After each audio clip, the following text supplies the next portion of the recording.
Pour la planification, le calcul du stress hydrique et l'évaluation du débit environnemental, l'OMVS a tenu 2 jours de formation basés sur le modèle Water Evaluation and Planning.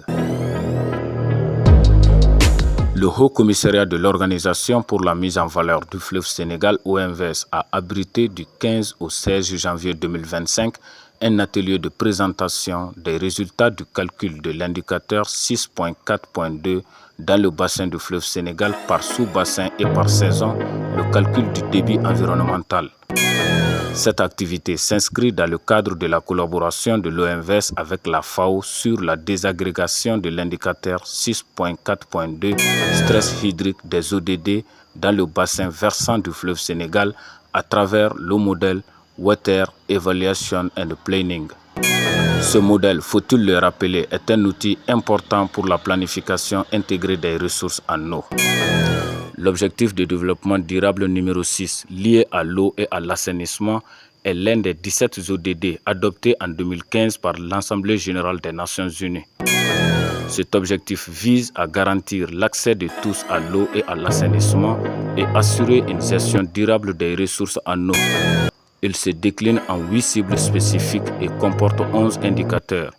La cible 6.4 des ODD s'intéresse à l'utilisation efficace des ressources en eau et au stress hydrique et consiste à faire en sorte que d'ici 2030, les ressources en eau soient utilisées beaucoup plus efficacement dans tous les secteurs et à garantir la viabilité des prélèvements et de l'approvisionnement en eau douce afin de remédier à la pénurie d'eau et de réduire nettement le nombre de personnes qui manquent d'eau.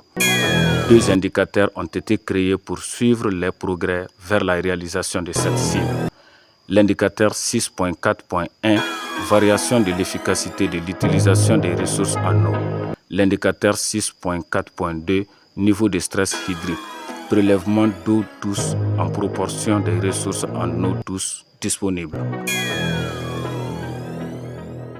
L'indicateur 6.4.2 mesure la part du total des prélèvements d'eau douce par l'ensemble des principaux secteurs par rapport au total des ressources en eau douce et renouvelable en tenant compte des besoins environnementaux en eau.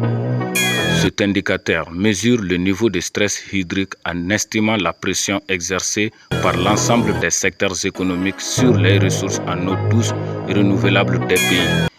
Il inclut les besoins environnementaux en eau car ce paramètre est indissociable pour protéger la survie et la résilience des écosystèmes. La collecte de données relatives à cet indicateur est effectuée par le biais du Système mondial d'information de la FAO sur les ressources en eau et la gestion de l'eau dans le secteur agricole à partir des données nationales sur l'utilisation de l'eau.